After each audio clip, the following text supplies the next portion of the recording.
Salut à tous et bienvenue sur AZ237. Entrez dans le monde mystérieux de Timothy Gray.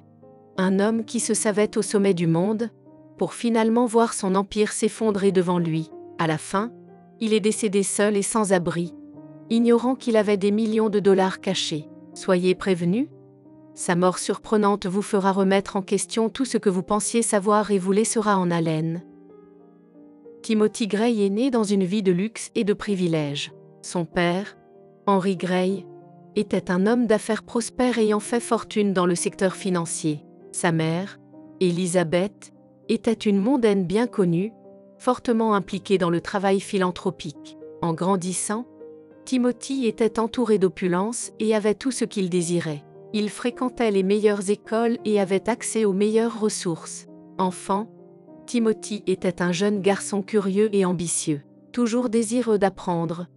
Il s'intéressait particulièrement à l'entreprise de son père. Il accompagnait souvent ce dernier au bureau pour l'observer lors des réunions. Reconnaissant cette curiosité chez son fils, son père commença à lui enseigner les rouages du secteur financier. Adolescent, Timothy avait une solide compréhension du fonctionnement de la bourse et commença à faire de petits investissements par lui-même. Entrant dans l'adolescence, Timothy développa un sentiment d'auto-importance. Habituel à obtenir ce qu'il voulait, il attendait la même chose des autres et devint arrogant, méprisant ceux qui ne partageaient pas son contexte privilégié.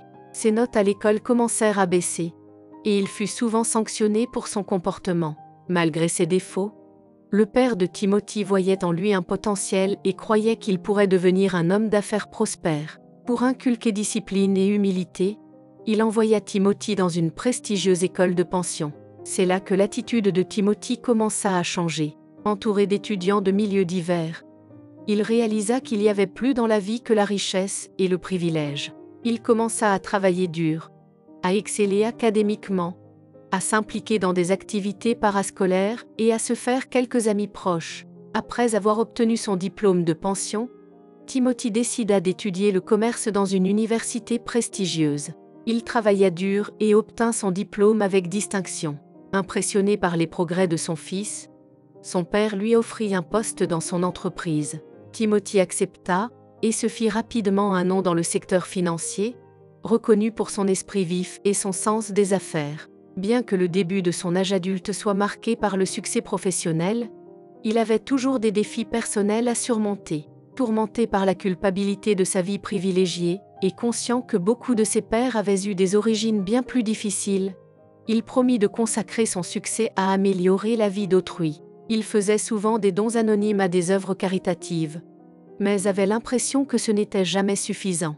Dans la vingtaine, Timothy grimpa rapidement les échelons de l'entreprise de son père, devenant l'un des plus jeunes vice-présidents. Sa richesse et sa renommée grandirent, faisant de lui une figure emblématique du monde des affaires. Son nom apparaissait fréquemment dans les actualités financières, et il était un habitué des événements mondains, considéré comme un parti pris parmi les célibataires éligibles. À ce stade précoce de sa vie, Timothy Gray semblait tout avoir: jeunesse, intelligence, privilèges et une carrière prometteuse. Cependant, ces éléments ne garantissaient pas une vie heureuse ou épanouie, et de nombreux défis et obstacles se dressaient devant lui. La vie personnelle de Timothy était chaotique. La chute de Timothy commença lorsqu'un scandale éclata concernant des opérations d'initiés. Il fut accusé d'avoir utilisé sa position pour obtenir un avantage injuste sur le marché boursier et fut inculpé de fraude. Bien qu'il fût finalement innocenté, le scandale avait déjà gravement nui à sa réputation. L'action de son entreprise chuta, et elle connut bientôt des difficultés financières. Malgré ses efforts pour redresser la situation, l'entreprise fit faillite et Timothy perdit tout. Contraint de vendre toutes ses propriétés et tous ses actifs pour rembourser ses dettes, il se retrouva sans rien et dut tout recommencer à zéro. Il eut du mal à trouver du travail et finit par accepter un emploi mal rémunéré. Les années passant, sa fortune continua de s'amenuiser, et il tomba dans la pauvreté. Il perdit sa maison et sa voiture et devint finalement sans abri. Timothy Gray avait tout, mais finalement, il perdit tout. Sa chute est un rappel du caractère éphémère du succès et de l'importance de l'humilité, de l'empathie et d'un sens du but. Pendant ses jours de sans-abri, Timothy lutta pour survivre. Il devait compter sur des refuges et des soupes populaires pour subsister et dormait souvent dans la rue, exposé aux éléments. En mouvement constant, il évitait autant que possible le contact avec les gens, craignant le rejet et la moquerie. Rempli d'un profond sentiment de désespoir et de honte, Timothy n'a jamais perdu sa résilience et sa détermination à survivre. Il passait souvent ses journées à chercher des petits boulots, essayant de gagner assez d'argent pour un repas ou un endroit où dormir pour la nuit. Il passait aussi beaucoup de temps à réfléchir à son passé et aux choix qu'il avait menés là où il était. Rempli de regrets et de remords, il regrettait la manière dont il avait traité les autres et la vie qu'il avait menée. À ses derniers jours, Timothy fut découvert par une travailleuse caritative locale qui l'aida à obtenir une aide médicale. Bien qu'il ait été emmené à l'hôpital, il était trop tard. Il décéda peu après. Sa mort ne fut pas largement rapportée, et il mourut seul, sans famille ni amis à ses côtés.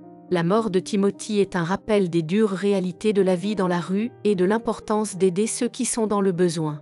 La nouvelle de la mort de Timothy Gray a été accueillie avec choc et incrédulité. L'homme d'affaires autrefois prospère avait connu des moments difficiles et avait passé les dernières années de sa vie sans abri, luttant pour survivre dans les rues. Ce que beaucoup de gens ignoraient, c'est que Timothy avait un secret qui allait tout changer. Un fonds fiduciaire mis en place par son père d'une valeur d'environ 300 millions de dollars. Le fonds devait lui être révélé uniquement après la mort de son père, ce qui s'est produit avant qu'il puisse le lui annoncer. L'argent avait été investi et géré par un tiers, et Timothy n'en avait jamais eu connaissance. La révélation de ce fonds a été une totale surprise pour tous ceux qui le connaissaient, y compris sa famille et ses amis. Beaucoup se demandaient comment Timothy, qui avait été un homme d'affaires prospère, avait pu chuter aussi bas. Certains ont supposé que le stress dû au scandale des délits d'initiés, qui avait nui à sa réputation et conduit à la chute de son entreprise, l'avait affecté. D'autres pensaient que son arrogance et son mépris pour autrui avaient causé sa perte. La nouvelle du fonds fiduciaire a provoqué une frénésie médiatique, les journalistes et commentateurs spéculant sur ce qui aurait pu se passer si Timothy avait été informé du fonds plus tôt. Certains ont critiqué la gestion du fonds, soulignant qu'il aurait pu être utilisé pour aider Timothy dans son moment de besoin, tandis que d'autres se demandaient si le fonds aurait pu empêcher la descente de Timothy vers la vie de sans-abri. La famille de Timothy, encore sous le choc, a décidé d'utiliser le fonds pour créer une fondation à sa mémoire afin d'aider ceux dans le besoin et de soutenir les causes qui lui tenaient à cœur. La fondation se concentre sur l'aide aux sans-abri et à ceux confrontés à la pauvreté, dans le but d'empêcher d'autres personnes de connaître les mêmes difficultés que Timothy. L'héritage de Timothy perdure à travers le bien que la fondation continue de faire en son nom. La vie de Timothy Gray sert d'avertissement pour les nouveaux entrepreneurs et rappelle l'importance de l'humilité, de l'empathie et d'un sens du but. L'ascension de Timothy vers le succès a été fulgurante, mais sa chute a été tout aussi rapide. Il avait tout, richesse, pouvoir et célébrité, mais il s'est laissé emporter. Son arrogance et son mépris pour autrui ont finalement conduit à sa chute. Incapable de maintenir des relations et constamment tourmenté par la culpabilité liée à son privilège, la vie de Timothy s'est effondrée. Les nouveaux entrepreneurs peuvent tirer des leçons des erreurs de Timothy en comprenant que le véritable succès ne réside pas seulement dans l'accumulation de richesses et de pouvoir, mais dans l'utilisation de ses ressources pour avoir un impact positif sur le monde. Il est important de se rappeler que le succès ne concerne pas seulement la réalisation de vos objectifs, mais aussi d'être un membre responsable et compatissant de la société. Une autre leçon importante de la vie de Timothy est la valeur de la transparence, de la communication et de la construction de la confiance avec autrui. Cela est crucial non seulement dans le monde professionnel, mais aussi dans les relations personnelles. L'incapacité de Timothy à établir et maintenir des relations a finalement conduit à sa chute. Il est important de se rappeler que la richesse et le succès ne garantissent pas le bonheur ou l'épanouissement. La chute de Timothy rappelle que la vie est fragile, et il est essentiel d'apprécier et de profiter des opportunités que nous avons tant que nous le pouvons. Pour ceux qui ont le talent de profiter de ce que la vie offre, prenez l'exemple de Bill Gates offrant à une journaliste un chèque en blanc lors d'une émission en direct. Lorsqu'elle a refusé, il a répondu que c'est ainsi qu'il était devenu millionnaire, en saisissant chaque opportunité que la vie lui offrait. Il aurait accepté le chèque en blanc. Un autre bel exemple est la vie de Christopher Koch, devenu millionnaire par chance en achetant 5000 bitcoins pour son mémoire universitaire, puis les ayant oubliés. Des années plus tard, il s'en est souvenu, mais ne pouvait pas se rappeler le mot de passe du compte. Quelle est votre opinion au sujet de cette histoire? Dites-le nous dans les commentaires. Merci d'avoir regardé la vidéo. Surtout n'oubliez pas de cliquer sur le bouton j'aime et partager autour de vous. À très bientôt sur AZ237.